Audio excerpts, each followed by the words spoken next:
Hello students, मैं BK sir अपने YouTube channel BK commerce T में आप लोग का स्वागत करता हूं। तो जैसा कि बेटा हम लोग पढ़ रहे हैं वर्तमान भारतीय समाज एवं प्रारंभिक शिक्षा में पढ़ लिए हैं। काफ़ी पॉइंट हम लोग पढ़े हैं, उसको तैयार कर लेंगे बेटा। बाकी समय बहुत कम है, आप लोग जानते हैं। ये है कि अपने आप से कुछ टॉपिक जो छूटा है पढ़ते रहिएगा, ठीक है। और हम इधर जो है जो मेन इम्पोर्टेंट था प्रारंभिक शिक्षा एवं नवीन प्रयास में जितने आयोग हैं, प्रयास यही हमारा है कि आयोग सारे समाप्त करेंगे। कोठारी आयोग आज पढ़ा दे रहे हैं, कल इसको भी समाप्त कर दिया जाएगा। उसके बाद जो है हमारा जो आयोग है कोठारी आयोग बाद आपको यशपाल समिति बता देंगे, राष्ट्रीय शिक्षा नीति बता देंगे और उसके बाद एनसीएफ 2005 हो जाएगा, ठीक है। जितने भी पॉइंट लगभग प्रयास हम करेंगे इधर समाप्त कर लेंगे ये सब। बाकी जो बेसिक पॉइंट आप लोग का छूटा है, जैसे जो थोड़ा आसान है कह सकते हैं, अगर आप पढ़ भी लेंगे तब भी समझ में आ जाएगा, तो उसको आप अपने आप से देखते रहिएगा बेटा, ठीक है। चलिए, आज कोठारी आयोग में लगभग आपको हम समझा देंगे कोठारी आयोग है क्या, कैसे गठित हुआ। ध्यान दीजिए बेटा, इसके पहले जो हमारा आज मतलब जो हंटर आयोग था, हंटर आयोग में बहुत सारी कमियां थी। उसके बाद जो है हमारा मुदालियार आयोग बना। मुदालियार आयोग जो है 52-53 माना जाता है, ठीक है। माध्यमिक शिक्षा आयोग जिसको बोलते हैं। और आजकल अगला है राष्ट्रीय शिक्षा आयोग, कोठारी आयोग, जो आज हम लोग को पढ़ना है, ठीक है। ध्यान दो, स्वतंत्रता के उपरांत जो है, स्वतंत्रता के बाद की बात है जब हम अपनी शिक्षा में काफ़ी सुधार करने की ओर है ना, स्वतंत्रता प्राप्ति के उपरांत भारत सरकार ने देश की आवश्यकताओं और आकांक्षाओं को आधार मानते हुए देश की शिक्षा में सुधार करते हुए हमारे देश की शिक्षा उच्च शिक्षा हो और सभी जनता को शिक्षा ग्रहण हो सके और हमारे देश की जनता कुशल हो, गरीबी का उन्मूलन हो और सामाजिक विकास हो, सार्वभौमिक विकास हो, इन सबको आधार मानते हुए शिक्षा के क्षेत्र में सरकार ने कुछ विशेष कदम उठाए हैं। तो ध्यान दीजिएगा, जिसमें किसका आयोग का गठन हुआ है, जिसको हम कोठारी आयोग 1964-66 मानते हैं। कभी कभी वर्ष पूछ लेता है कोठारी आयोग का गठन कब हुआ, तो जानते रहिएगा 1964 में, ठीक है। तो ध्यान दीजिएगा, शिक्षा के उपरांत देश की आर्थिक एवं सामाजिक प्रगति में शिक्षा के महत्वपूर्ण स्थान को स्वीकार किया गया है, ठीक है। तो शिक्षा के स्वतंत्रता के उपरांत देश की जो सरकार है, सरकार ने देश की आर्थिक और सामाजिक प्रगति को आधार मानते हुए कुछ महत्वपूर्ण स्थान को स्वीकार किया, जिसके द्वारा शिक्षा द्वारा ही लोकतंत्र समाज का निर्माण किया जा सकता है। मतलब इसके आधार पर यह कहा गया कि शिक्षा ही एक ऐसा रास्ता है जिससे हमारे देश में लोकतंत्र समाजतंत्र की स्थापना की जा सके, जिससे कि एक शिक्षा के माध्यम से एक दूसरे को लोग समझ पाएंगे और एक दूसरे को जान पाएंगे। नहीं तो अगर अशिक्षा है तो अशिक्षा में कोई एक दूसरे को समझ नहीं पाता है, जानवर जैसा बर्ताव करता है, एक दूसरे को मारने पीटने पे तैयार हो जाता है। तो लेकिन शिक्षा ही जो लोगों को नम्रता सिखाती है, शिक्षा ही लोगों को अहिंसा सिखाती है, शिक्षा ही लोगों को ईमानदारी सिखाती है, शिक्षा ही लोगों को सहानुभूति देती है, शिक्षा ही लोगों के अंदर दया डालती है। तो जो शिक्षा ही जान लीजिए सबको, तो इन सबको आधार मानते हुए सरकार ने कुछ विशेष कदम उठाए हैं, ठीक है। तो इस युग में भारत के लक्ष्य मतलब सरकार का क्या लक्ष्य था, इस मतलब युग में सरकार का ही लक्ष्य था बेटा, निर्धनता दूर हो, निर्धनता उन्मूलन, कृषि की आधुनिकीकरण एवं उद्योगों का विकास। मतलब लोग जो है जो कृषि के आधुनिकीकरण, मतलब कृषि के क्षेत्र में आधुनिकीकरण, अनेक उपकरण, अनेक टेक्नोलॉजी, उर्वरक, बीज आदि के नए ब्रांड का आविष्कार हो। तो नए ब्रांड, नए तकनीकीकरण का आविष्कार कौन कर सकती है? शिक्षा कर सकती है, ठीक है। उद्योगों का विकास, उद्योग बढ़े, लोगों को रोजगार मिले, लोग रोजगार पाए, धन की प्राप्ति हो, इससे उनका समाज क्या हो, सामान्य जीवन निर्वाह कर सके, ठीक है। रहन सहन के स्तर का उन्नयन, मतलब लोगों की, जनता की रहने सहने की जो लेवल ऑफ स्टैंडर्ड है, लिविंग स्टैंडर्ड को उन्नयन मतलब बढ़ोतरी हो। हर कोई जो है अपने गरीबी से जो जूझ रहा है उसको खाने पीने, रहने, रोटी कपड़ा मकान आदि की व्यवस्था हो, इन सबको आधार मानते हुए, ठीक है।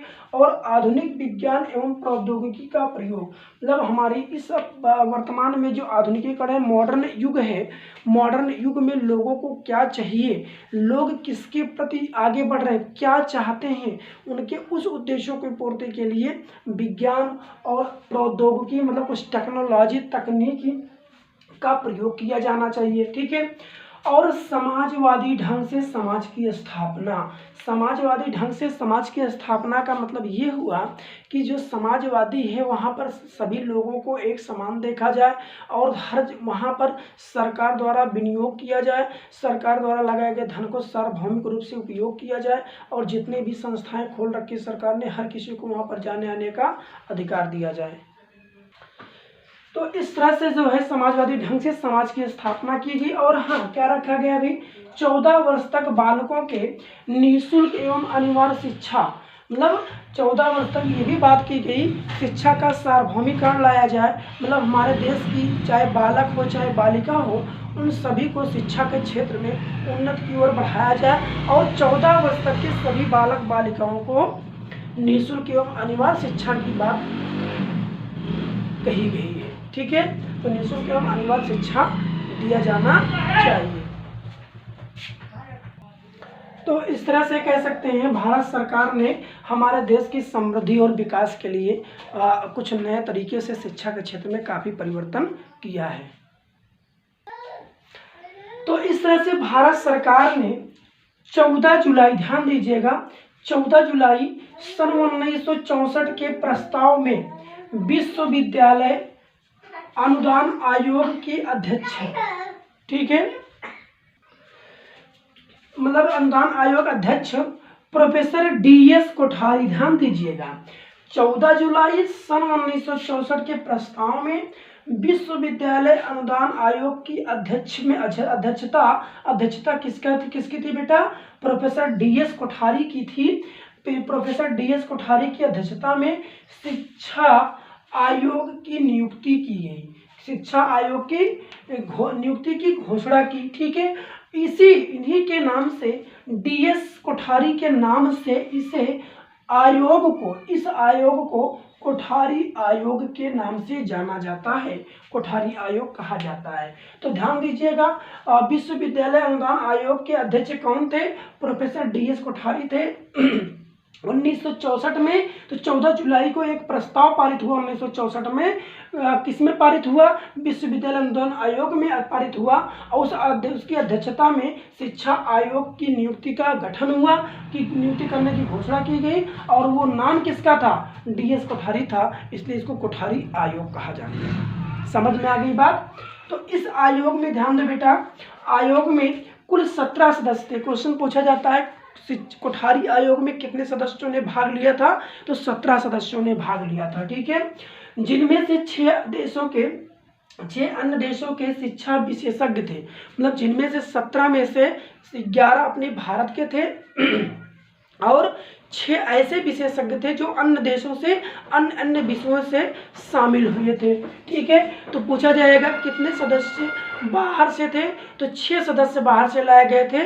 कितने सदस्य अपने देश से थे? 11 सदस्य थे और कुल कितने सदस्य शामिल हुए थे? 17 सदस्यों ने भाग लिया था। समझ में आया?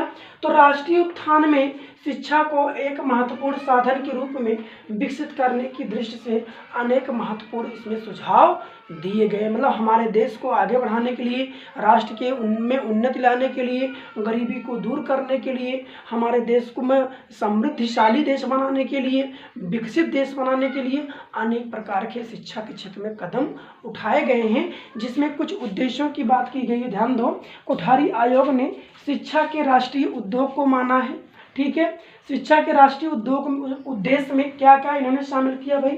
कोठारी महोदय ने, प्रोफेसर DS कोठारी जी ने शिक्षा के राष्ट्रीय उद्देश्य में सबसे पहले बताए कि माध्यमिक शिक्षा के अधिकाधिक व्यावसायिक रूप प्रदान किया जाए, मतलब जो हमारी माध्यमिक शिक्षा होती है बेटा उसमें जिन्होंने ज़्यादा से ज़्यादा व्यावसायिक शिक्षा को आधार माना है, इसलिए इतिहास, भूगोल, विज्ञान, गणित आदि वाणिज्य माध्यमिक शिक्षा में शामिल कर दिए गए हैं। ठीक है, तथा उच्च शिक्षा में कृषि और प्राविधिक शिक्षा पर बल दिया।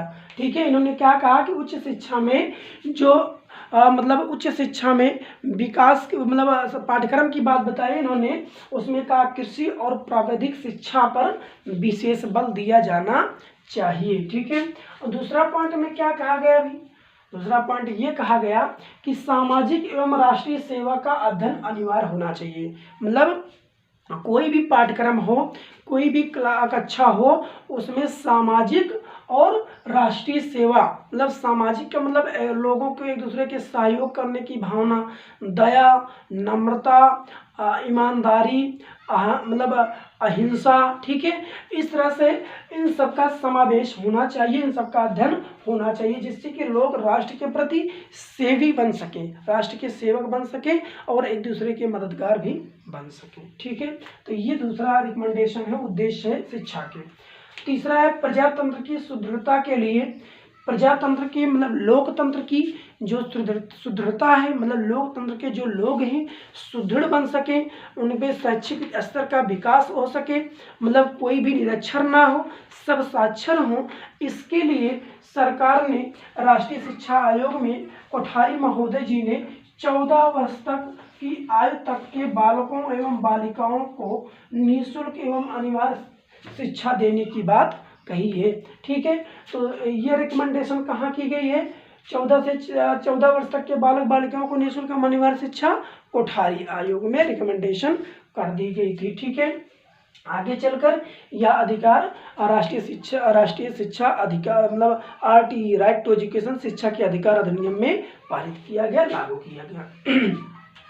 चौथा बताया गया बेटा प्रौद्योगिकीकरण का प्रयोग, जिससे आधुनिकीकरण का विकास हो सके, मतलब कुछ टेक्नोलॉजी, कुछ तकनीकी शिक्षा होनी चाहिए, जिसमें ICT वगैरह जोड़ा गया, ठीक है। शिक्षा के क्षेत्र में ICT जोड़ा गया, इंफॉर्मेशन टेक्नोलॉजी, जिसमें कंप्यूटर्स को भी ऐड किया गया, और तकनीकी प्रयोगात्मक शिक्षा लाई गई, ठीक है, जिससे आधुनिकीकरण का प्रयोग विकास हो सके, मतलब क्या, आधुनिक में नए नए तकनीकी, कृषि के क्षेत्र में, शिक्षा के क्षेत्र में, स्वास्थ्य के क्षेत्र में, हर क्षेत्र में नए नए तकनीकी का विकास हो सके, इसके लिए प्रौद्योगिकी शिक्षा का मतलब संचालन किया जाना चाहिए, ठीक है, इसलिए प्रौद्योगिकीकरण का प्रयोग किया जाना चाहिए, ठीक है। तो नेक्स्ट टॉपिक इसमें हम जानते हैं कि कोठारी आयोग में, कोठारी कमीशन में शिक्षा का क्या स्तर है, उसकी क्या संरचना बताई गई है, ठीक है। तो शिक्षा का जो स्तर बताया गया, संरचना, आयोग ने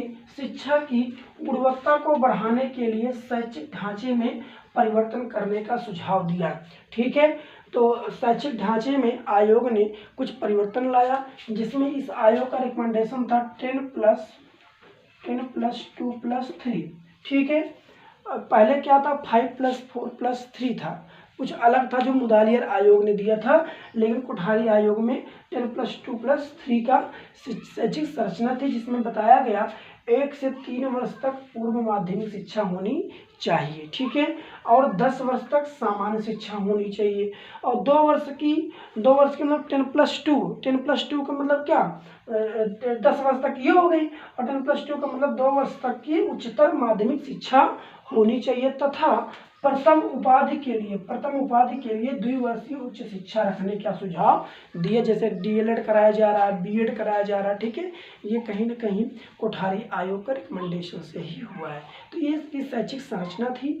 उम्मीद करते हैं आपको समझ में आ गया होगा बेटा कोठारी आयोग क्या होता है। तो कोठारी आयोग के अंतर्गत अभी कुछ और बातें हैं जिनको हम लोग कल की क्लास में चर्चा करेंगे, लेकिन आज इतना आप लोग जरूर तैयार कर लीजिएगा। कोठारी आयोग कैसे गठित हुआ, इसमें शैक्षिक उद्देश्य क्या रहे, इसकी शैक्षिक संरचना क्या बनाई गई है, ठीक है, समझ में आया, क्लियर हो गया। चलिए, अगर क्लियर हो गया तो आप लोग तैयार जरूर रखिएगा। धन्यवाद।